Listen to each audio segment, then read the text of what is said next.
আজকে আমাদের সমাজেও যদি হত্যার বদলে হত্যা হয়তো, তাহলে এই সমাজের মানুষ এত হত্যার দৃশ্য আমাদের সমাজ দেখতো না।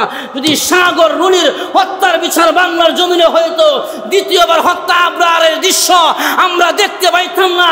আবরারের হত্যার বিচার যদি বাংলার জমিনে হয়তো, তাহলে তুফাজ্জলকে ভার্সিটির ভিতরে হত্যা করার আগে খাওয়ার দৃশ্য আমরা দেখতাম না। তুফাজ্জলের হত্যার বিচার বাংলার জমিনে যদি হয়তো, তাহলে পারভেজকে হাসি দেওয়ার কারণে হত্যার দৃশ্য আমাদের দেখতে হয়তো না। পারভেজের হত্যার বিচার যদি বাংলার জমিনে হয়তো, 24শে আগস্টের পরে আমাদের দেশে, স্বাধীন দেশে সোহাগ হত্যার দৃশ্য আমরা দেখতে পাইতাম না। জোরে বলেন ঠিক কিনা? কিন্তু হত্যার বিচার না হওয়ার কারণে দিবালুকে প্রকাশ্যে দিনে দুপুরে পাথর দিয়া বর্বরতার চাইতে আরো হায়ওয়ান জানোয়ারের মতন বর্বরতাকে ফেল করে পাথর দিয়ে আঘাত করে আজকে মুসলমান ভাইকে হত্যা করা হয়েছে। এটা একমাত্র কারণ, যদি এটার বিচার সঠিক হইতো আমাদের সমাজে, তাহলে আমরা এত হত্যার দৃশ্য আমরা দেখতে পাইতাম না। এজন্য সমাজের ভিতরে আদল ইনসাফ কায়েম করলে সমাজ থেকে দুর্নীতিবাজরা ঠিক হয়ে যাবে, চাঁদাবাজরা ঠিক হয়ে যাবে, জিনাকাররা ঠিক হয়ে যাবে, দর্শনকারীরা দর্শন থেকে ঠিক হয়ে যাবে।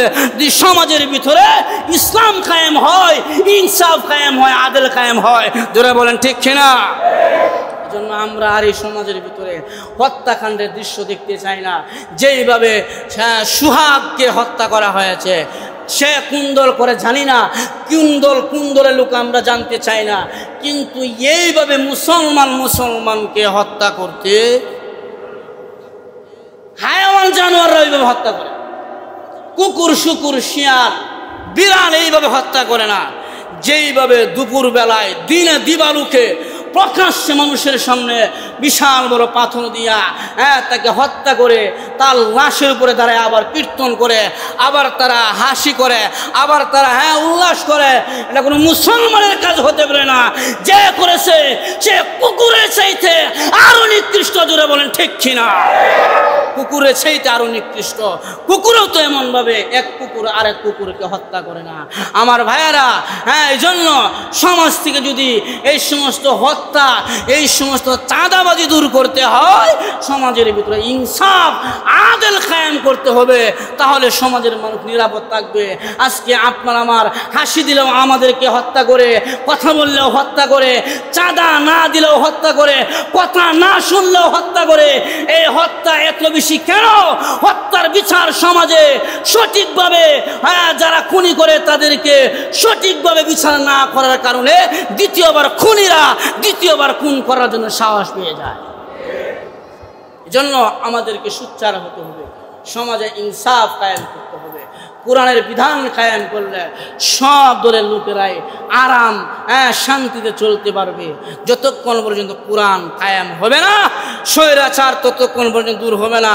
অনেকে মনে করেছেন স্বৈরাচার দূর হয়েছে, জালিম দূর হয়েছে। না, এই 24শে আগস্টের পরে এই বাংলাদেশের ভিতরে হত্যাকাণ্ড বন্ধ হয় নাই, দর্শন বন্ধ হয় নাই, চাঁদাবাজি বন্ধ হয় নাই, দ্বিগুণ হারে বেড়েছে। জোরে বলেন ঠিক কিনা? চলতেছে, এখন পর্যন্ত চলতেছে। তার মানে বোঝা যায় স্বৈরাচারকে আপনারা স্বৈরাচার দূর করেছেন, স্বৈরাচারের চেলা পেলা দূর করতে পারেন নাই। তাদের উত্তর অধিকারী রয়েছেন। গত 2 দিন আগেও সেই গোপালগঞ্জে দেখেছেন, আমাদের যাদের কারণে আমরা 24-এর এই স্বাধীন দেশ দেখতে পাইলাম, সেই এনসিপি যে ছাত্র আন্দোলন, তারা জুলাইয়ের বিপ্লব যাদেরকে বলা হয়, তারা ওই গোপালগঞ্জে গিয়েছিল সমাবেশ করার জন্য। তাদের উপরেও স্বৈরাচারের দলবল হামলা করেছে। যেরকম ঠিক না? এখনো তারা আছে, তারা থাকবে। এজন্য আমাদেরকে সোচ্চার হতে হবে, আমাদেরকে হুঁশিয়ার হইতে হবে। স্বৈরাচার দৌড়াইছেন, স্বৈরাচারের চেলাবেলা কিন্তু বাংলাদেশ থেকে যায় নাই। তারা কিন্তু পদে পদে কোনায় কোনায় বসে আছে। সব ডিপার্টমেন্টে স্বৈরাচারের দলবল আছে। পুলিশ ডিপার্টমেন্টের ভিতরে স্বৈরাচার আছে।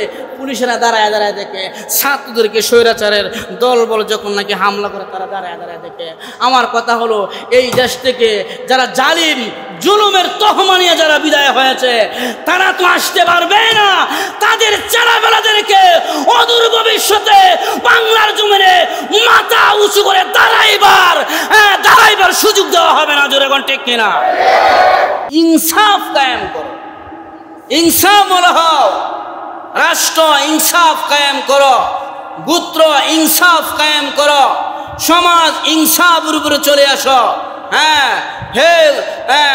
গ্রামবাসী ইনসাফের উপরে চলে আসো, ইনসাফদার হও, নীতিবান হও, দুর্নীতিবাজ হয়েও না, জালেম হয়েও না, অন্যকে অন্যায়ভাবে অপহরণ করিও না, অন্যায়ের খাতায় নাম লিখেও না, ন্যায়ের খাতায় নাম লেখাও।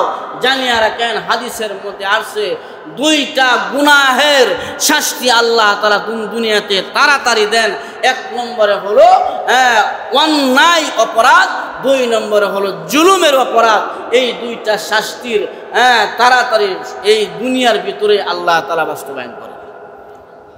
এক নম্বরে জুলুম, দুই নম্বরে কি অন্যায় দুর্নীতি। এই দুইটার শাস্তি দুনিয়াতে আল্লাহ তাআলা তাড়াতাড়ি দেন অন্য অন্য গুনাহের তুলনায়।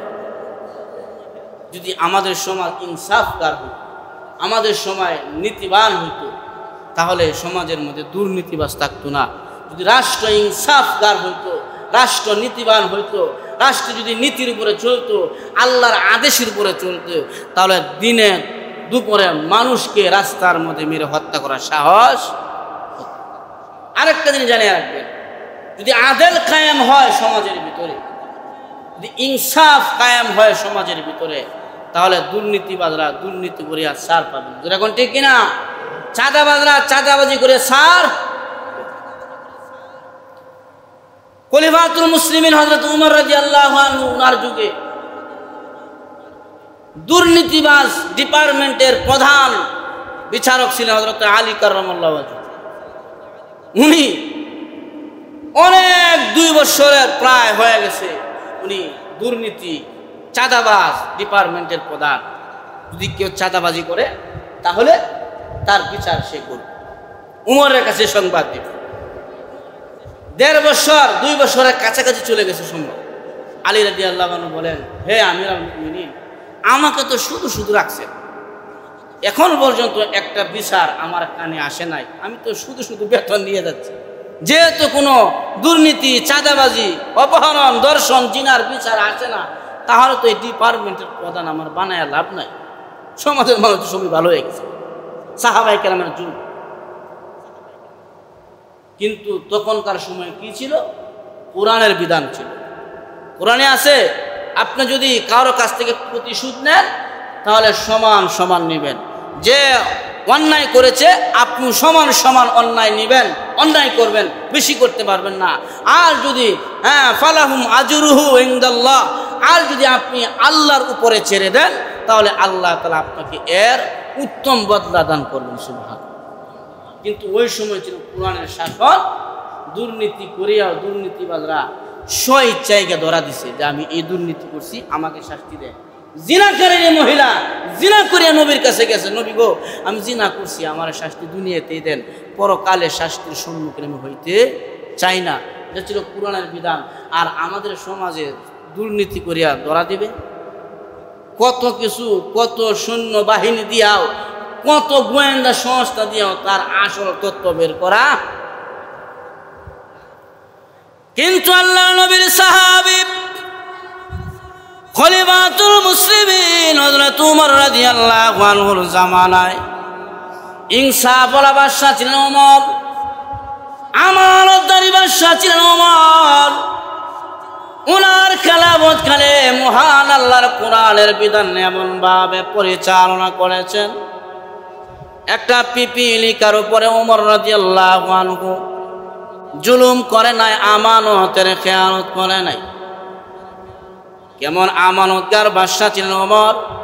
রাস্তা দিয়ে রওনা হয়েছে, গ্রাম্য মানুষ দৌড়ে ওমর রাদিয়াল্লাহু আনহুর কাছে গেলেন, এ খলিফাতুল মুসলিমিন ওমর, আমার একটা বিচার আছে, আপনি দাঁড়ান, আপনার সাথে আমার কথা হবে। ওমরের কাঁধের মধ্যে মাটির কলসি, মাটির কলসি পানি বোঝায় করে কাঁধে করে নিয়ে যাচ্ছে। এমন সময় গ্রাম্য মানুষ ডাক দিয়ে ওমরের দাঁড় করালেন।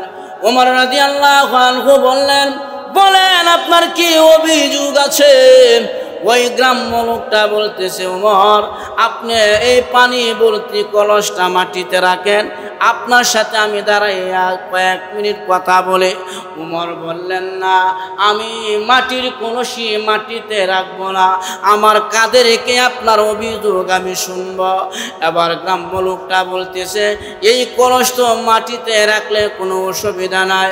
ওমর বলেন, বাইরে এই কলস কেবল আমি নদী থেকে পানি ভর্তি করে নিয়ে আসছি, মাটির কলস এখনো কলসের নিচু যে তলা আছে এটা ভিজা আছে। এই ভিজা কলস যদি আমি মাটিতে রাখি আর আরেক বাইরের জমিনের মাটি যদি আমার কলসের নিচে লেগে যায়, এই মাটি নিয়ে যদি আমি বাড়িতে যাই, কিয়ামতের ময়দানে ওই জমিনওয়ালা যদি আমার বিরুদ্ধে অভিযোগ দেয়, আমার জমিনের মাটি কেন আপনি নিলেন, আমি উমর আল্লাহর সামনে দাঁড়াইয়া জবাব দেওয়ার কোনো ভাষা থাকবে না।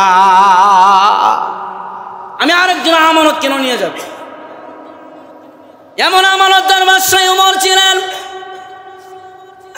উনার খেলাফতকালে মদিনা থেকে প্রায় 350 মাইল দূর পারস্য এলাকা থেকে এক যুবক মদিনার উদ্দেশ্যে সিরিয়ায় যাবে, ব্যবসা করবে। তৎকালীন সময়ে প্রযুক্তি ছিল না, যানবাহনের ব্যবস্থা ছিল না। মাসকে মাস তারা রাস্তার মধ্যে সফরে পাড়ি জমায়া তারা সফরে যায়। এমন প্রযুক্তি জাহাজ বিমান ছিল না, ইলেকট্রনিক ব্যবস্থা ছিল না। সেই পারস্য থেকে খুরাসান থেকে একজন যুবক মদিনার উদ্দেশ্যে রওনা হয়েছে, ব্যবসা করবে। কয়েক সপ্তাহ লাগাইয়া প্রায় 150 কিলোমিটার রাস্তা অতিক্রম করার পরে মরুভূমির প্রান্তরে সেই যুবকের শরীরে ক্লান্তি চলে আসছে। উনি ভাবলেন, আমার শরীর যেহেতু ক্লান্ত, আমার উটটাকে গাছের মধ্যে বাঁধিয়ে আমি কিছু সময় একটু রেস্টে যাই, বিশ্রাম করি। এরপরে শরীরের কন্ডিশন ভালো হয়ে গেলে আমি আবার সামনে রাস্তা চলব।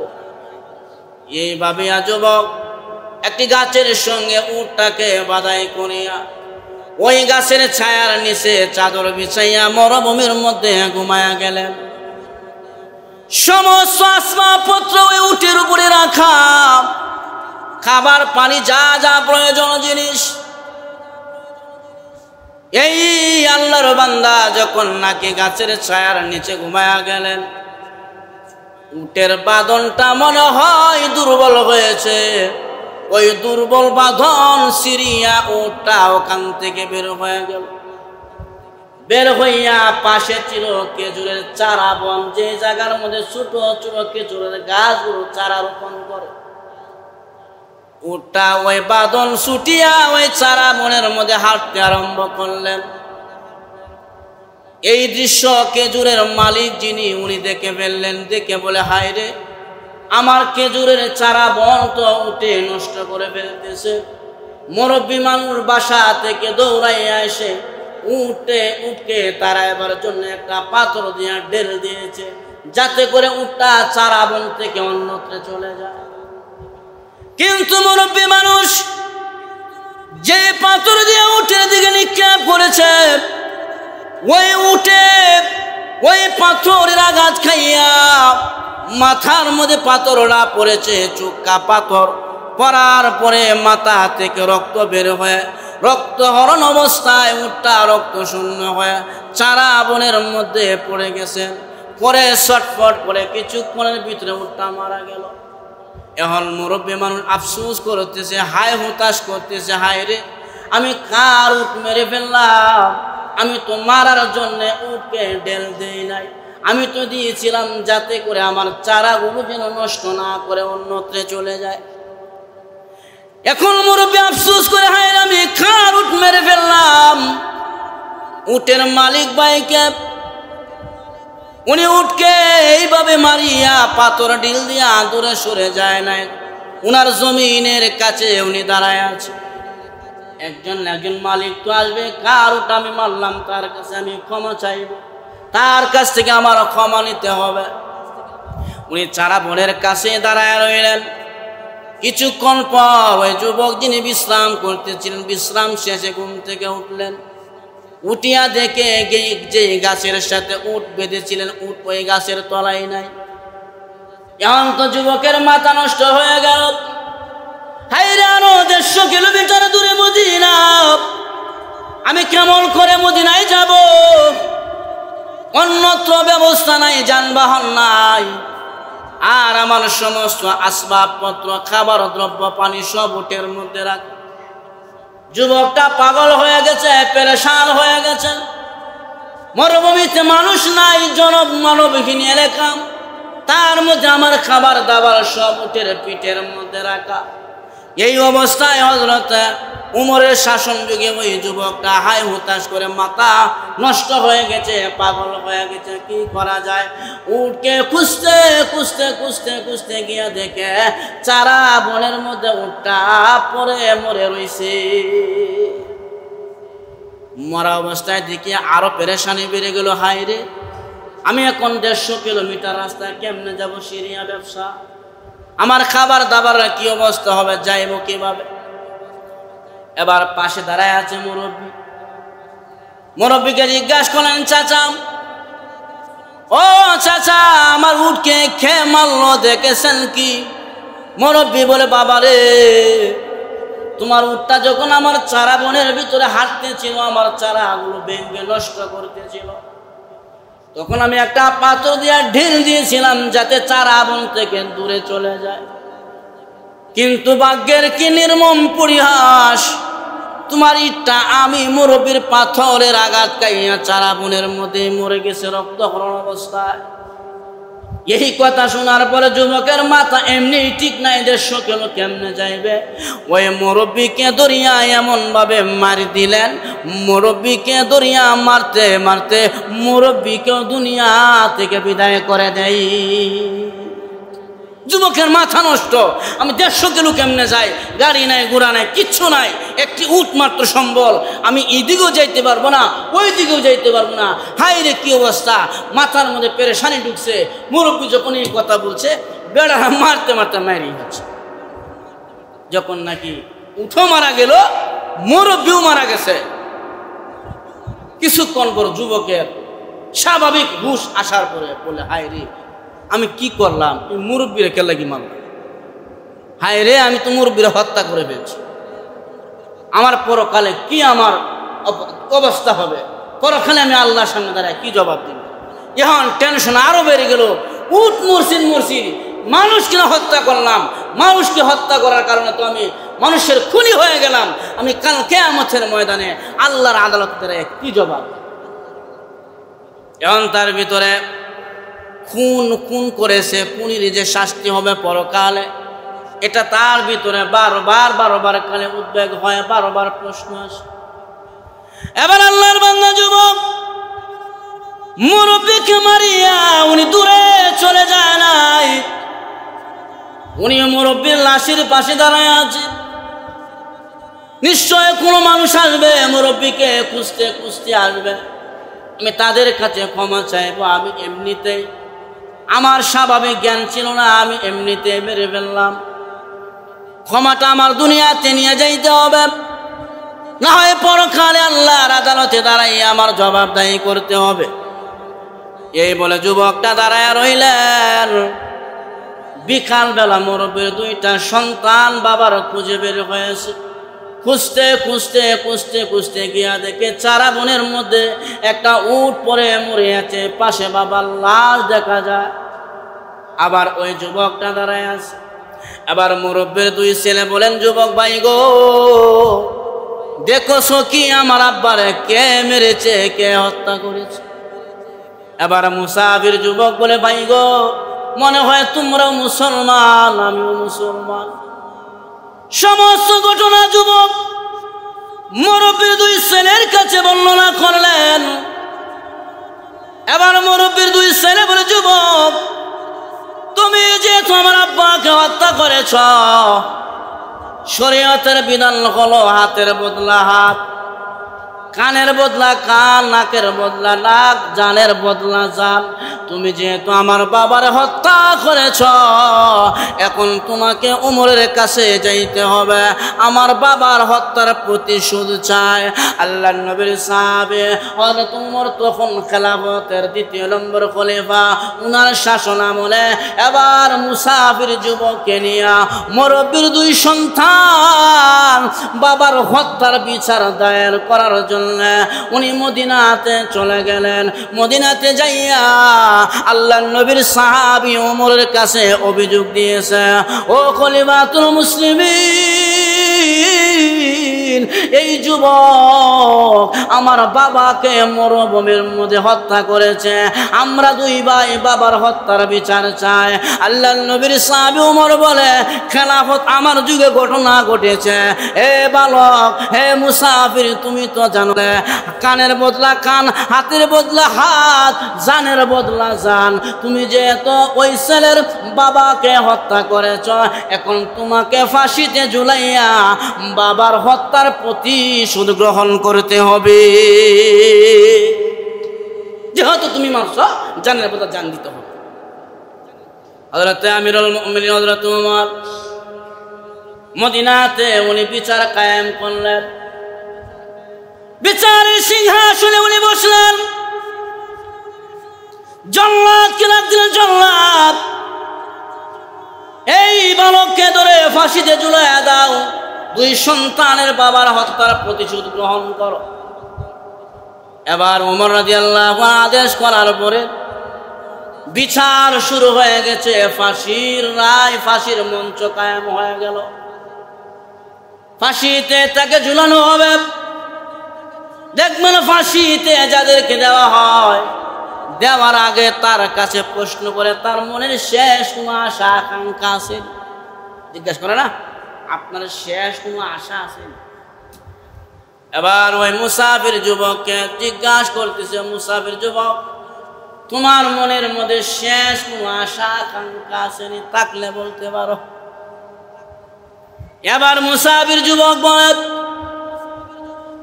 আমার মনের মধ্যে একটি আশা আকাঙ্ক্ষা আছে, জানি না পূর্ণ হবে কিনা। উমর বলে, কি আশা আকাঙ্ক্ষা বলো। এবার মুসাফির যুবক বলে, ওমর, আমি যে খুরাসান থেকে মদিনার উদ্দেশ্যে রওনা হয়েছি, আমি এক বিধর্মীর সাথে ব্যবসায় লেনদেন করি। সে আমার কাছে কিছু টাকা পয়সা পায়, আমিও তার কাছে পাই। আমার ফ্যামিলির কেউ জানে না, একমাত্র সে জানে আর আমি জানি।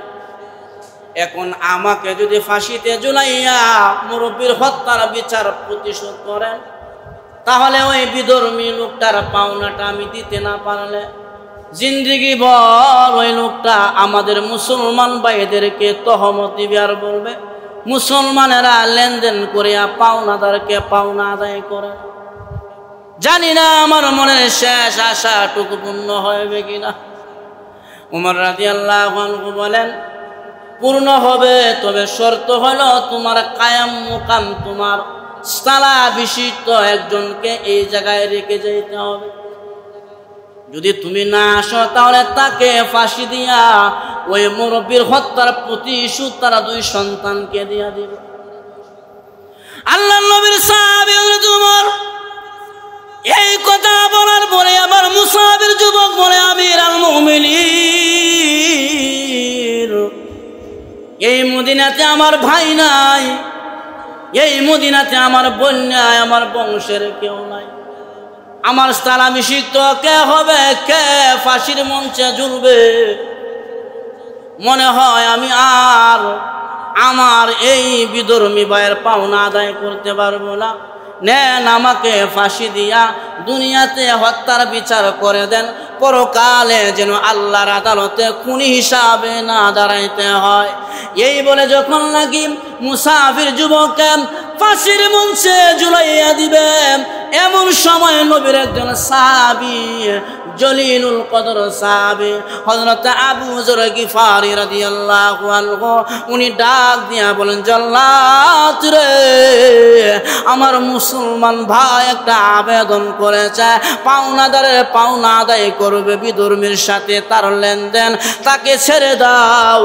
আমি আবু যর গিফারি আমার মুসলমান ভাইয়ের জামিনদার হয়ে গেলাম। সাহাবীরা বলে, ও আবু যর গিফারি, এই কি কাজ করলা? খুনির আসামি সুইটা গেলে আবার আইবো হাজির দিয়ে তো কেমনে ভাবলা? আবু যর, তুমি কেন এবার তার স্থলাভিষিক্ত, তার জামিনদার হইল? আবু যর গিফারি বলে, বাইরে না আসলে আমাকে ফাঁসি দিবে, এতে আমার কষ্ট নাই। আমি একজন মুসলমান, আমার জাতি ভাইয়ের জামিনদার হইলাম, হয়তো পারে কাল কিয়ামতের ময়দানে এই যে ইহসান করলাম তার প্রতি, এটা আমার নবীর কাছে পৌঁছায়া দিবে।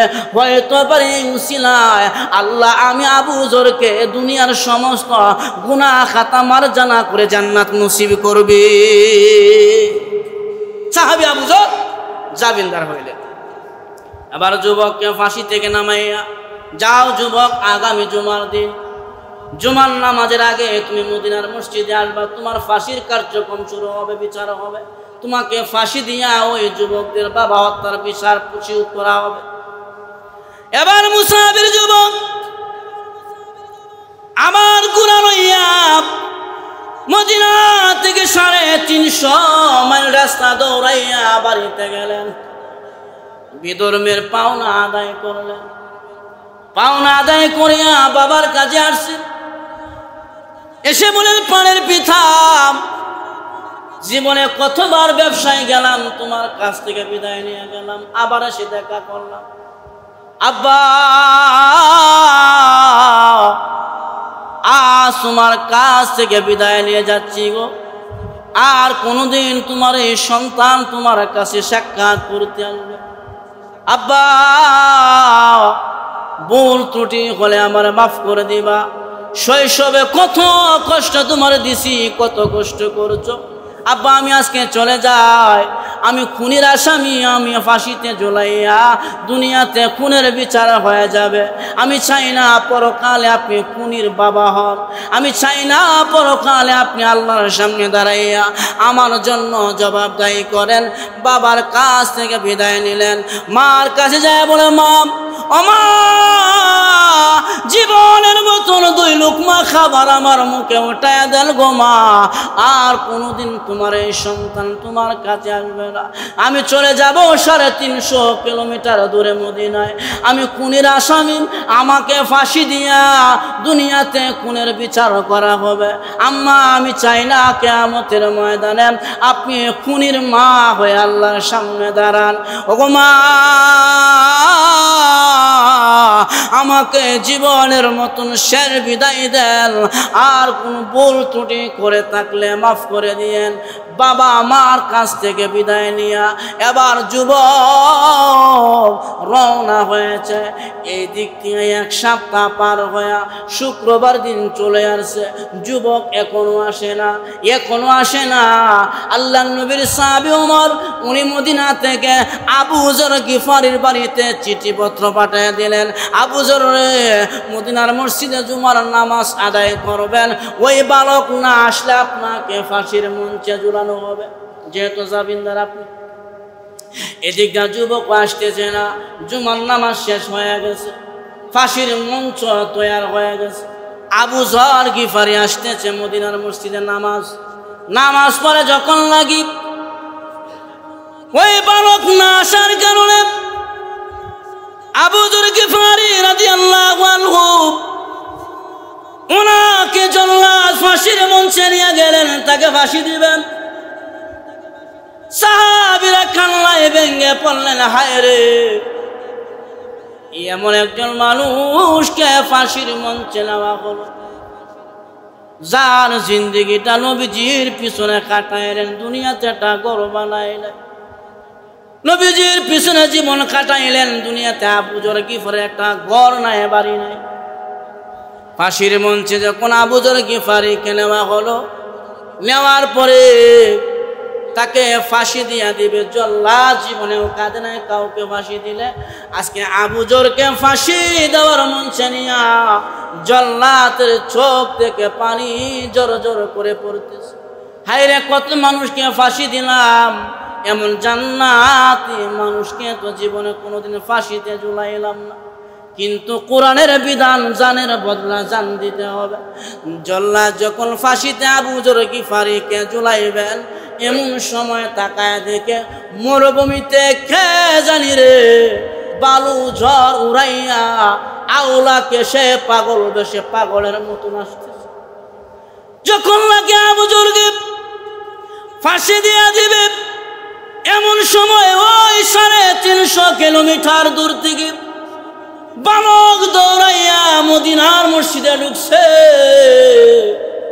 পাগলের বেশে কেনগুলো আওলাকে এসে বলে, কলিমাতুল মুসলিমিন, আমার ভাই আবু যররে ফাঁসি থেকে নামায়া দেন, খুনিকে খুনির শাস্তি ফাঁসি দিয়া দেন, আমার ভাই আবু যররে নামান। আমিরুল মুমিনিন, আমার আসতে দেরি হয়ে গেল, রাস্তার মধ্যে ঘোড়ার পিনকুশ ভেঙে ছিল, যার কারণে আমার আসতে দেরি হয়ে গেছে। আমার কলিজার ভাই আবু যররে নামায়া দেন, আমাকে ফাঁসি দিয়া ওই বাবার হত্যার বিচার তাদেরকে দিয়া দেন। এবার আবু যর গিফারিকে ফাঁসি থেকে নামাইয়া মুসাফির বালককে ফাঁসিতে ঝুলাইলেন। ঝুলানোর সময় সাহাবায়ে কেরাম কান্দে, জল্লাদ তো কাঁদে। হায়রে, যে লোকটা 350 কিলোমিটার দূর থেকে খুনির শাস্তি নিজের গলায় ফাঁসির দড়ি নেবার জন্য আসছে, ওই ছেলেটা তো স্বাভাবিকভাবে ওই মুরব্বীকে হত্যা করে নাই। মনে হয় তার অবস্থা অস্বাভাবিক ছিল, মাথায় মনে হয় সমস্যা ছিল, যার কারণে হত্যা করেছে। যখন নাকি যুবকরা ফাঁসি দিবেন, এমন সময় মুরব্বীর 2টা সন্তান উমর রাদিয়াল্লাহু আনহুর কাছে গিয়া বলেন, আমিরুল মুমিনিন, যেই বালক 350 কিলোমিটার দূর থেকে নিজের গলায় ফাঁসির রশি নেওয়ার জন্য আসছে, ওই ছেলেটা ইচ্ছা করে আমার বাবার হত্যা করতে পারে নাই, মনে হয় অনিচ্ছায় হত্যা করে ফেলেছে। আমরা 2 ভাই বাবার পক্ষ থেকে তাকে ফাঁসি দিতে হবে না, আমাদের বাবার বিচার আমরা উঠায় নিলাম, আর ওই বালককে আমাদের সঙ্গে আপনি মিলায়া দেন। যে লোকটা সারা পাওয়ার পরে দ্বিতীয়বার 350 কিলোমিটার কুরাশান থেকে মদিনায় আসছে ফাঁসিতে ঝুলতে, ওই ছেলে ইচ্ছাকৃতভাবে আমার বাবারে মারে নাই, মনে হয় তার অবস্থা অস্বাভাবিক ছিল, অনিচ্ছায় মনে মেরে ফেলছে। আমরা 2 ভাই বাবার হত্যার ফাঁসিতে তাকে চাই না, আর তাকে নামায়া ফাঁসিতে আপনি তাকে নামায়া দেন। আমরা 2 ভাই আমাদের বিচার বাবার পেয়ে গেলাম, তাকে আমাদের সঙ্গে আপনি মিলাইয়া দেন। আমার ভাইয়ারা, সেইটা ছিল সোনালী যুগ। হত্যার বদলে হত্যা করা হয়েছে, যার কারণে এটাকে বলা হয় কোরআনের আইন, আল্লাহর বিধান। আজকে আমাদের সমাজেও যদি হত্যার বদলে হত্যা হয়তো, তাহলে এই সমাজের মানুষ এত হত্যার দৃশ্য আমাদের সমাজ দেখতো না। যদি সাগর রুনির হত্যার বিচার বাংলার জমিনে হয়তো, দ্বিতীয়বার হত্যা আবরারের দৃশ্য আমরা দেখতে পাইতাম না। আবরারের হত্যার বিচার যদি বাংলার জমিনে হয়তো, তাহলে তুফাজ্জলকে ভার্সিটির ভিতরে হত্যা করার আগে খাওয়ার দৃশ্য আমরা দেখতাম না। তুফাজ্জলের হত্যার বিচার বাংলার জমিনে যদি হইতো, তাহলে পারভেজকে হাসি দেওয়ার কারণে হত্যার দৃশ্য আমাদের দেখতে হইতো না। পারভেজের হত্যার বিচার যদি বাংলার জমিনে হইতো, 24শে আগস্টের পরে আমাদের দেশে, স্বাধীন দেশে সোহাগ হত্যার দৃশ্য আমরা দেখতে পাইতাম না। জোরে বলেন ঠিক কিনা? কিন্তু হত্যার বিচার না হওয়ার কারণে দিবালুকে প্রকাশ্যে দিনে দুপুরে পাথর দিয়া বর্বরতার চাইতে আরো হায়ওয়ান জানোয়ারের মতন বর্বরতাকে ফেল করে পাথর দিয়ে আঘাত করে আজকে মুসলমান ভাইকে হত্যা করা হয়েছে। এটা একমাত্র কারণ, যদি এটার বিচার সঠিক হইতো আমাদের সমাজে, তাহলে আমরা এত হত্যার দৃশ্য আমরা দেখতে পাইতাম না। এজন্য সমাজের ভিতরে আদল ইনসাফ কায়েম করলে সমাজ থেকে দুর্নীতিবাজরা ঠিক হয়ে যাবে, চাঁদাবাজরা ঠিক হয়ে যাবে, জিনাকাররা ঠিক হয়ে যাবে, দর্শনকারীরা দর্শন থেকে ঠিক হয়ে যাবে। যদি সমাজের ভিতরে ইসলাম কায়েম হয়, ইনসাফ কায়েম হয়, আদল কায়েম হয়। যারা বলেন ঠিক কিনা? জন্য আমরা আর এই সমাজের ভিতরে হত্যাকাণ্ডের দৃশ্য দেখতে চাই না। যেইভাবে সুহাগকে হত্যা করা হয়েছে, সে কোন দল করে জানি না, কোন দলের লোক আমরা জানতে চাই না, কিন্তু এইভাবে মুসলমানকে হত্যা করতে, হায়াওয়ান জানোয়াররা এইভাবে হত্যা করে, কুকুর শুকুর শিয়াল বিড়াল এইভাবে হত্যা করে না।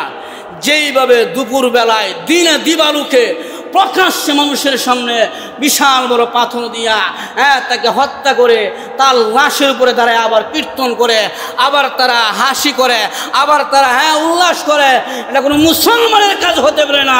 যে করেছে সে কুকুরের চাইতে আরো নিকৃষ্ট। জোরে বলেন ঠিক কিনা? কুকুরের চাইতে আরো নিকৃষ্ট। কুকুরও তো এমন ভাবে এক কুকুর আরেক কুকুরকে হত্যা করে না। আমার ভাইয়ারা, এই জন্য সমাজ থেকে যদি এই সমস্ত হত্যা, এই সমস্ত চাঁদাবাজি দূর করতে হয়, সমাজের ভিতরে ইনসাফ আদল কায়েম করতে হবে, তাহলে সমাজের মানুষ নিরাপদ থাকবে। আজকে আপনার আমার হাসি দিলেও আমাদেরকে হত্যা করে, কথা বললেও হত্যা করে, চাঁদা না দিলেও হত্যা করে, কথা না শুনলেও হত্যা করে। এই হত্যা এত বেশি কেন? হত্যার বিচার সমাজে সঠিকভাবে যারা খুনি করে তাদেরকে সঠিকভাবে বিচার না করার কারণে দ্বিতীয়বার খুনিরা দ্বিতীয়বার খুন করার জন্য সাহস পেয়ে যায়। এজন্য আমাদেরকে সোচ্চার হতে হবে, সমাজে ইনসাফ কায়েম করতে হবে। কোরআনের বিধান কায়েম করলে সব দলের লোকেরাই আরাম শান্তিতে চলতে পারবে। যতক্ষণ পর্যন্ত কোরআন কায়েম হবে না, স্বৈরাচার ততক্ষণ পর্যন্ত দূর হবে না। অনেকে মনে করেছেন স্বৈরাচার দূর হয়েছে, জালিম দূর হয়েছে। না, এই 24শে আগস্টের পরে এই বাংলাদেশের ভিতরে হত্যাকাণ্ড বন্ধ হয় নাই, দর্শন বন্ধ হয় নাই, চাঁদাবাজি বন্ধ হয় নাই, দ্বিগুণ হারে বেড়েছে। জোরে বলেন ঠিক কিনা? চলতেছে, এখন পর্যন্ত চলতেছে। তার মানে বোঝা যায় স্বৈরাচারকে আপনারা স্বৈরাচার দূর করেছেন, স্বৈরাচারের চেলা পেলা দূর করতে পারেন নাই। তাদের উত্তর অধিকারী রয়েছেন। গত 2 দিন আগেও সেই গোপালগঞ্জে দেখেছেন, আমাদের যাদের কারণে আমরা 24-এর এই স্বাধীন দেশ দেখতে পাইলাম, সেই এনসিপি যে ছাত্র আন্দোলন, তারা জুলাইয়ের বিপ্লব যাদেরকে বলা হয়, তারা ওই গোপালগঞ্জে গিয়েছিল সমাবেশ করার জন্য। তাদের উপরেও স্বৈরাচারের দলবল হামলা করেছে। যেরকম ঠিক না? এখনো তারা আছে, তারা থাকবে। এজন্য আমাদেরকে সোচ্চার হতে হবে, আমাদেরকে হুঁশিয়ার হইতে হবে। স্বৈরাচার দৌড়াইছেন, স্বৈরাচারের চেলাবেলা কিন্তু বাংলাদেশ থেকে যায় নাই। তারা কিন্তু পদে পদে কোনায় কোনায় বসে আছে। সব ডিপার্টমেন্টে স্বৈরাচারের দলবল আছে। পুলিশ ডিপার্টমেন্টের ভিতরে স্বৈরাচার আছে। পুলিশেরা দাঁড়ায় দাঁড়ায় দেখে, ছাত্রদেরকে স্বৈরাচারের দলবল যখন নাকি হামলা করে তারা দাঁড়ায় দাঁড়ায় দেখে। আমার কথা হলো, এই দেশ থেকে যারা জালিম জুলুমের তহমা নিয়ে যারা বিদায় হয়েছে, তারা তো আসতে পারবে না। তাদের চেলাবেলাদেরকে অদূর ভবিষ্যতে বাংলার জমিনে মাথা উঁচু করে দাঁড়াইবার সুযোগ দেওয়া হবে না। জোরে কোন ঠিক কিনা? 1600 বছর স্বৈরাচারগিরি করেছ, এখনো তাদের পক্ষে কথা বলো, হুঁশিয়ার হয়ে যাও। বাংলার মানুষ অস্ত্র জমা দিছে, ট্রেডিং ভুলে যায় না। যেরকম ঠিক না? আল্লাহ তাআলা আমাদের সবাইকে কবুল করুন, সকলে বলে আমিন। আমার কথা হলো, আল্লাহ কোরআনে বলছেন, ইন্নাল্লাহ ইয়ামুরু বিল আদলি ওয়াল ইহসান। হে দুনিয়ার মানুষ, আদল কায়েম করো, ইনসাফ কায়েম করো, রাষ্ট্র আদল কায়েম করো, গোত্র ইনসাফ কায়েম করো, সমাজ ইনসাফ কায়েম করো, ইউনিয়ন ইনসাফ কায়েম করো, ঘরের ভিতরে আদল কায়েম করো। দেখবা এই ঘরের ভিতরে 2 নম্বরই বন্ধ হবে, দুর্নীতি বন্ধ হবে, সমস্ত অন্যায় সব কিছু অত্যাচার বন্ধ হয়ে যাবে যদি আল্লাহর কোরআনের বিধান তুমি ওই জায়গায় চালু করে দাও, জারি করে দাও। আল্লাহ তাআলা আমাদের এই দেশকে ইনসাফওয়ালা, ন্যায় নীতিবান একজন বাদশাহ, ন্যায় নীতিবান একজন নেতা, নেতৃত্বের চেয়ারে আল্লাহ কবুল করুক, সকলে বলি আমিন। যেই কথাগুলো বললাম সবাইকে আমল করার তৌফিক দান করুক, সকলে বলি আমিন। তারা সুন্নত পড়ে, 4 রাকাত সুন্নত পড়ে।